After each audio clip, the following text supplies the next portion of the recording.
We need teammates first, and then we can have the blue chip wrestlers. So we need everyone to pull this program forward. Like, yeah, we can have superstars, but we need selflessness. We need teammates to help bring our performance out to the mat from a team standpoint. So once we started having that, we started seeing a little bit more success. People started carrying the CP logo with more pride. We have more fans coming. We have more donors showing up. Like, all of a sudden, we have a product at a big level. Obviously, at the end of the year, All-Americans is what you want. Right. Now that we have all of our holes filled and we have a deep lineup, we can start climbing the recruiting polls on like the superstars that we need to have in order to get more guys on the podium. So we finally have the depth on our team.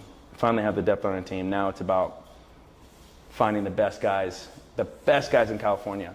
And you're always going to recruit California first. I have to. That's the job. Yeah. Because that's another thing. For such a highly esteemed academic school, it's very affordable. People don't realize that. Like, they think of it as like the Stanford and, well, yeah, okay, but it's like 13 grand, right? Yep. Everything, tuition's like 13 grand. Everything, it's about, call it 30. And that's including like meals, everything, housing, like everything. As in 2024, in the state of California, that's a bargain. Yep. Right? And people don't realize that. I mean, maybe they do. What about out of state? 50, close to 55. Okay. So that's getting up there, right? Getting up there. But like, when you're talking about some of these, I don't know how they survive. I have one in mind, and the head coach just stepped down recently, but it's $75,000. In-state, out-of-state, don't matter. And they have 4 scholarships. God. How do you?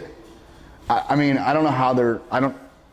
It's the economics of this sport that interests me, especially, and we're going to get into NIL in a second. And how that's changing, and how that's, it's just this amalgamation of whatever.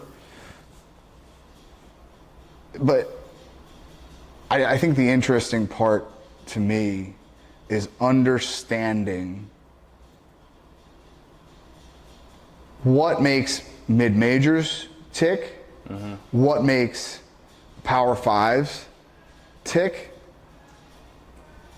I don't know that I'd like to be at a Power 5 right now. There's pros and cons. Oh, yeah. Right? But I'm not sure that I'd like to be at Nebraska right now. I don't know. I don't talk to Manning very often. I spoke to him a couple weeks ago, but that was the first time in like 2 years. Okay? I don't speak to him very often. I speak to you guys a lot more.